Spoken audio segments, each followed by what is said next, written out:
Hey, how y'all doing? Welcome to the Superhero Post Show where we talk about things Marvel, DC, and Star Wars. And today I'm here to talk to you guys about Doctor Strange. So I've seen Doctor Strange twice so far. I'm going to be seeing it again probably Tuesday. So I'm pretty excited about that. But um here is my review of the Doctor Strange film. So before we get into anything, I do want to say I do love this film. I genuinely love this movie. So yeah, I mean, I love it. Obviously, I have my critiques about the film like every other fan, but I do generally love this movie. And so let's get into the review. Let's get it.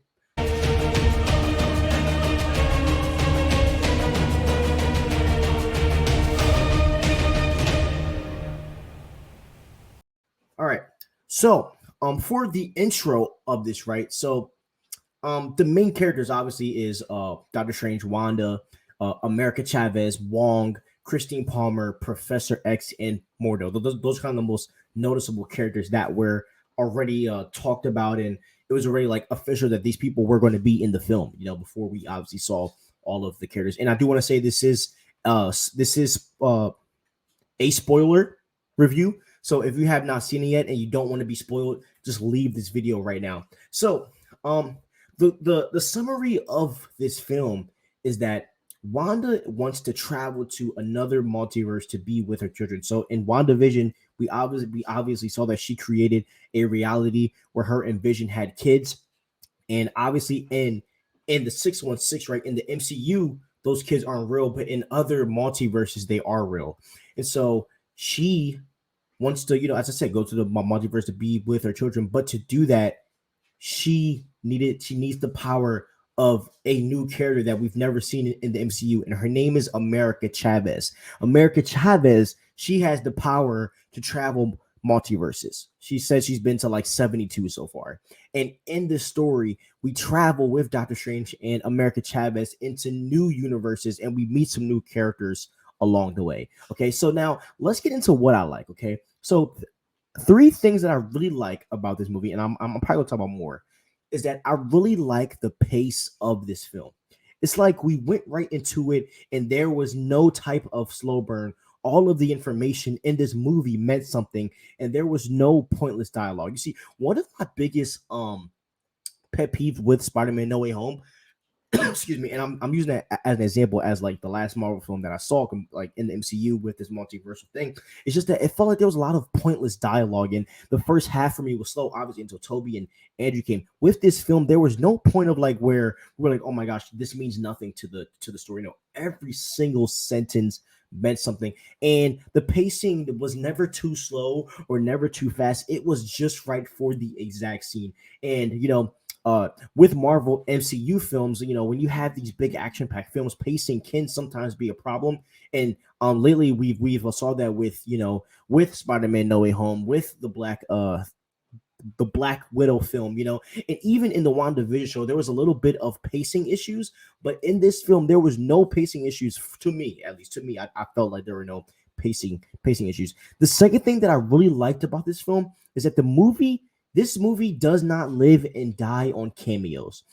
And this was one of my fears because obviously we were getting a bunch of rumors with like Superior Iron Man and like all of these other characters, and I was starting to fear that fans were only trying to see this movie to see these characters. And after watching a lot of reviews and stuff like that, and also just watching the film and the strength of the movie, I can honestly say even if these characters did not pop up in the movie, the Doctor Strange film would have still been as strong. Like the movie doesn't live and die on these characters whatsoever. And obviously the cameos were also dope. But as I said, right, spoiler alert, if you haven't seen the movie, don't come in here. I mean, what about Reed Richards, dude? The way he entered with the teleportation thing with the device, that was awesome. I mean, Captain Carter, bro, from the What If series. We got Black Bolt, freaking Mordo, freaking Professor Charles Xavier, Captain Marvel with Monica Rambeau. I mean, this was so awesome. The cameos that we got, right, they were awesome.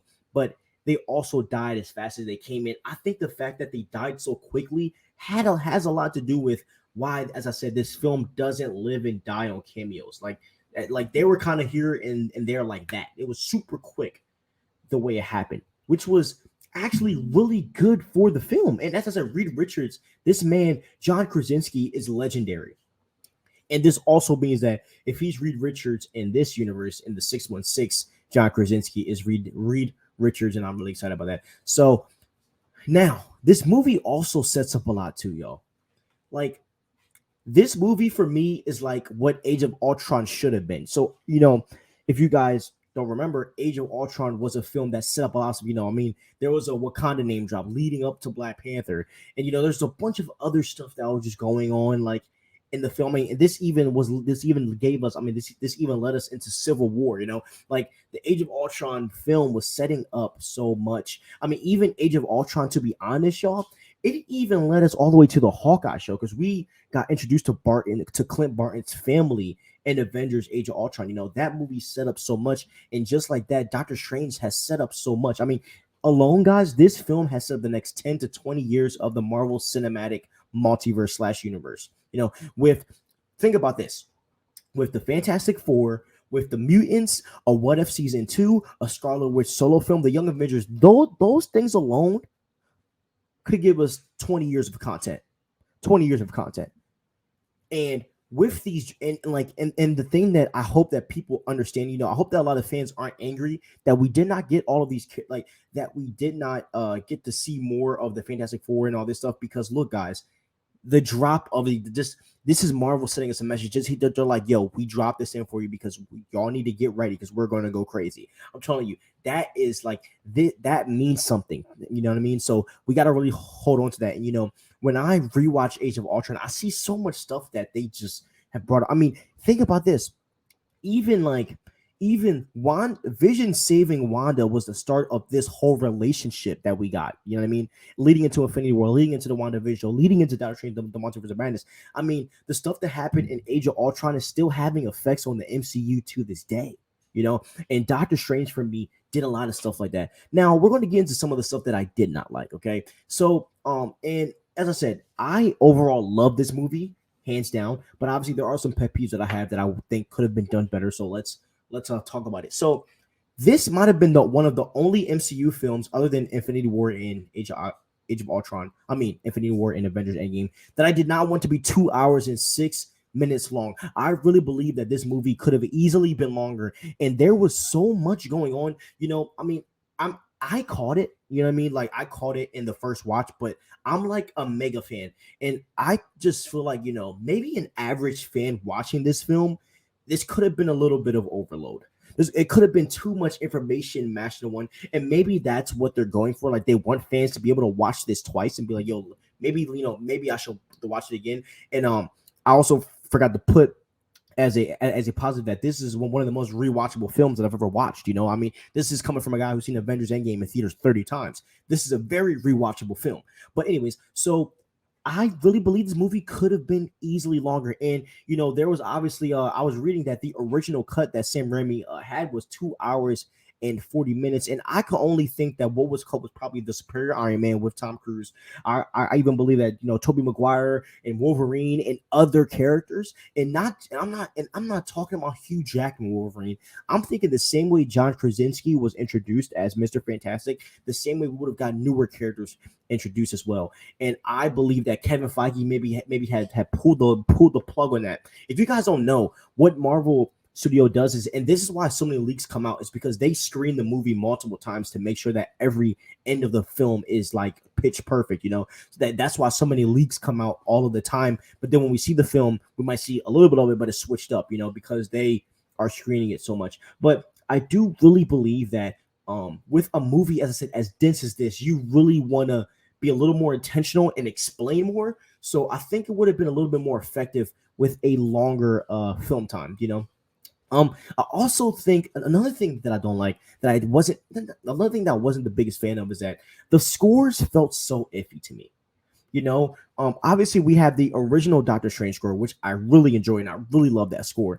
But we also get these weird Sam, and the other thing about this film that I love is that when it's Sam Raimi, we get these weird Sam Raimi guitars randomly in the film that I'm not a big fan of, and it just doesn't fit the Doctor Strange theme of the movie nor the vibe, and it was kind of weird. And as I said, it just seemed like it didn't fit. And then another thing I didn't like was also some of Sam Raimi's shots were so 2010's vampire TV show, like when Mordo was explaining the Darkhold and the Book of Ashanti to Doctor Strange and America Chavez. We got this weird shot where like it was kind of like Mordo was like talking, but then we could see Wanda with the Darkhold as she's trying to possess the Wanda in the other universe with the Illuminati. It was like some of those shots were just iffy, but like as you guys see, like none of my problems were really with the plot. I mean, I think the plot was done perfectly, almost, and I really enjoy this movie. Like, I mean, right now, like I enjoy this movie right after like Infinity War and Endgame. I mean, I really freaking love this movie, and it was really enjoyable to watch. And just, I mean, we got to see the freaking Living Tribunal, like just a little flash, and then I'm pretty sure we even got to flash into Atlantis. I mean, as I said, that's another drop that is looking towards the freaking future, bro. And it was done subtly, but the biggest thing about this film, the biggest positive out of all the negatives and positives that I had, is that throughout the film, it didn't veer off of Doctor Strange. Everything centered around Stephen Strange, and that is the heart of this film, and that's why I think the film was so executed successfully. You can have so many characters that you have a hard time centering it around the main guy. And sometimes fans can get lost in the cameos and then all the other junk and forget the actual main character, So I'm happy that they didn't like just fall into the fan servicey stuff so much, and they kind of let it rock, which was really awesome to see. And overall, as I said, I do love this movie. It's one of the most rewatchable Marvel films I have ever seen.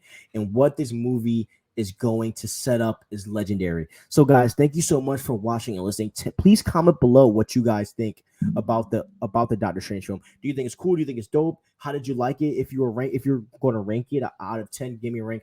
I rank it right now a 9 out of 10. This is one of the most seamless, almost perfect MCU films I've ever watched. Thank you guys so much for watching and listening. Have a wonderful day. Please like and subscribe, and peace out.